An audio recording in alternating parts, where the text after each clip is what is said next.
எல்லாத்துக்கும் வணக்கங்க. நம்ம டெய்லி நியூஸ் பேப்பரை படிக்கிறோம். அப்படி படிக்கும்போது பார்த்தீங்கன்னா ஒரு சில செய்திகள் மிக முக்கியத்துவமான செய்தியாக இருக்கும். ஆனால் அதை நம்ம நம்மளோட கவனக்குறைவால் அதை அந்த செய்தியை கடந்து போயிடுவோம். அப்படி நம்ம கடந்து போன ஆனால் முக்கியமான சுவையான செய்திகளை உங்களுக்கு சொல்றது எங்களுடைய யூடியூப் சேனலுடைய நோக்கம். அந்த வகையில் பார்த்தீங்கன்னா நம்ம கடந்த 2023ஆம் ஆண்டு இந்தியன் ரயில்வே துறைக்கு மிக மோசமான ஆண்டுன்னு சொல்லலாம். ஏன்னு கேட்டிங்கன்னா ஜூன் மாதம் ஒரிசாவில் மிகப்பெரிய ரயில் விபத்து ஏற்பட்டுச்சு. அதில் நிறைய பேர் செத்தாங்க, அது உங்களுக்கு தெரியும். அதே மாதிரி பார்த்தீங்கன்னா அக்டோபர் மாதம் ஆந்திராவில் ஒரு ரயில் விபத்து ஏற்படுது. அந்த ரயில் விபத்தில் பார்த்தீங்கன்னா ஒரு நின்றுட்டு இருந்த ஒரு ரயில் மேலே ஒரு பேசஞ்சர் ரயில் மோதிடுது. அந்த மோதின வேகத்தில் கிட்டத்தட்ட 14 பேர் இறந்துடுறாங்க. கிட்டத்தட்ட 50 பேருக்கு மேலே காயமாயிருச்சு. அது ரயில்வே துறைக்கு ஒரே தலைவலியை போச்சுக்குது. ஏன்னா ஒரே வருஷத்துல 2 ரயில் விபத்து. இந்த ஆந்திராவில் நடந்த ரயில் விபத்துக்கு என்ன காரணம் அப்படின்னு சொல்லிட்டு என்கொயரி பண்ணி பார்க்கும்போது பார்த்தீங்கன்னா நின்றுட்டு இருந்த ரயில் மேல பேசஞ்சர் ரயில் மோதுனதுக்கு டெக்னிக்கல் ஃபால்ட் கிடையாது. இது மேன்மேட் டிசாஸ்டர், அதாவது மனித தவறால் நடந்த ஒரு விபத்து அப்படிங்கிற மாதிரி சொல்லியிருந்தாங்க. அந்த ஃபைண்டிங்ல என்ன முக்கியமா என்ன அவங்க சொல்லியிருக்காங்க பார்த்தீங்கன்னா, ஒரு வண்டி ரயில்வே ஸ்டேஷன்ல ஒரு வண்டி நின்று இருக்குது. அப்போ ஒரு பேசஞ்சர் ரயில் வருது. வரும்போது 2 சிக்னல் ரெட் சிக்னல் இருக்குது. அதை கடந்து தான் மோதி இருக்குது. அதுக்கு மெயின் காரணம் என்ன பார்த்தீங்கன்னா, அந்த பேசஞ்சர் ரயிலை ஓட்டிட்டு வந்த இன்ஜின் டிரைவர் செல்போன்ல கிரிக்கெட் மேட்ச் சுவாரஸ்யமா பார்த்துட்டு வந்திருக்கிறார். அப்படி அதாவது கிரிக்கெட் மேட்ச் பார்க்கக்கூடிய ஒரு குசியில சிக்னலும் கூட கவனிக்காம, ரெட் சிக்னல் கூட கவனிக்காம நின்றுட்டு வந்த ரயில்னால மோதிடுறாரு. அந்த ரொம்ப ஸ்பீடாக போய் கிட்டத்தட்ட 80 கிலோமீட்டர் பக்கமா வந்த வண்டி மோதினது பார்த்தீங்கன்னா அந்த இன்ஜின் டிரைவர், பேசஞ்சர் ரயில் ஓட்டிட்டு வந்த இன்ஜின் டிரைவர், கோபைலட் 2 பேருமே ஸ்பாட் அவுட் இறந்துடுறாங்க. அதே மாதிரி நின்றுட்டு இருந்த ரயிலோட கார்டு இறந்துடுறாரு. பார்த்தீங்களா எவ்வளோ பெரிய இது விபத்து பாருங்க. இது மனிதனால் ஏற்பட்ட விபத்து.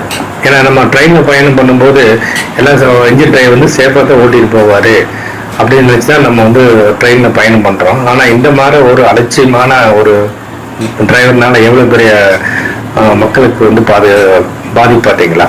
இந்த மாதிரி இந்தியாவில் நடக்குது. இது ஒரு மிக முக்கியமான செய்தி. ஆனால் இது அக்டோபர் மாதம் நடந்ததுனால இப்போ மக்கள் நிறைய பேர் மறந்துருப்பாங்க. இது ஒரு ஃபைண்டிங் நேற்று நியூஸ் பேப்பரில் வந்துருச்சு. இதை உங்களுக்கு எடுத்து சொல்கிறது தான் இது. இந்த மாதிரி சுவாரஸ்யமான நிகழ்வுகளில் வடக்கன்ஸ் அதை வட மாநிலத்துக்காரர் நிறைய பேர் பண்ணிட்டு இருக்காங்க ரயில்வேல. அது உங்களுக்கு போன வருஷம் மதுரையில் நடந்த ஒரு இன்சிடென்ட் உங்களுக்கு தெரியும். ஏன்னா உத்தரப்பிரதேசம் டூர் வந்த ஒரு குரூப் மதுரை ரயில்வே ஸ்டேஷன் பக்கத்தில் தனி ரயில் வர்றாங்க. அந்த ரயில் பார்த்தீங்கன்னா திடீர்னு சமையல் செய்யும்போது வெடிச்சு கிட்டத்தட்ட 9 பேருக்கு மேலே இறந்தாங்க. நிறைய பேர் காயமடைஞ்சிருச்சு. அதுக்கு என்ன காரணம் அப்படின்னு பார்த்தீங்கன்னா, சமையல் செய்யறதுக்கு கேஸ் சிலிண்டர் கொண்டு வந்திருக்காங்க. தடை செய்யப்பட்ட கேஸ் சிலிண்டர் ரயிலில் ஏற்றவே கூடாது. ஆனால் அவங்க உத்தரப்பிரதேசம் மதுரையை மட்டும் கொண்டு வரவழையில் சமைச்சிட்டு வந்திருக்காங்க. அதை கூட ரயில்வேல இருக்கக்கூடிய பாதுகாப்பு அதிகாரிகள் பார்க்கல. அந்த அளவுக்கு தான் இருக்குது ரயில்வே துறையோட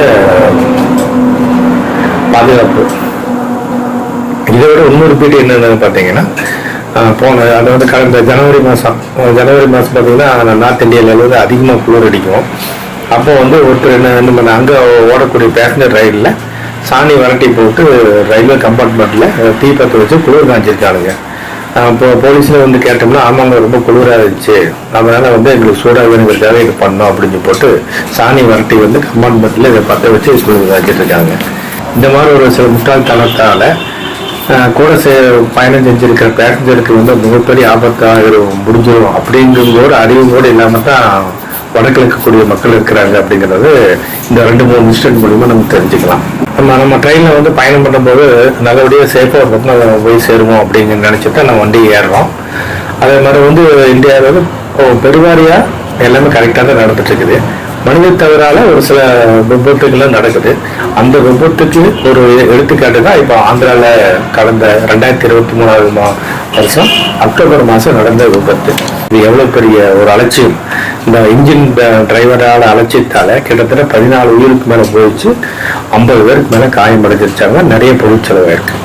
இந்த மாதிரி ஒரு பொறுப்பில்லாம இருக்கக்கூடிய ஆளுகளுமே ரயில்வே துறையில் இருக்கிறாங்க அப்படிங்கிறது தான் இது மூலமா தெரியுது. இந்த மாதிரி பல சுவையான தகவலை வந்து நீங்க தெரிஞ்சுக்கணும்னா எங்களுடைய கொங்கு தமிழ் குமாரசாமி யூடியூப் சேனலை வந்து மறக்காம சப்ஸ்கிரைப் பண்ணுங்க, ஷேர் பண்ணுங்க, லைக் பண்ணுங்க. முக்கியமா அந்த பெல் ஐக்கானை கிளிக் பண்ணி வச்சுங்க. அப்பதான் நாங்கள் போடக்கூடிய ஒவ்வொரு வீடியோக்கள் வந்து உங்களை வந்து உடனுக்குடன் சேரும். தொடர்ந்து எங்களுடைய கொங்கு தமிழ் குமாரசாமி யூடியூப் சேனலை தொடர்ந்து பார்த்துங்க. எல்லாத்துக்கும் நன்றி.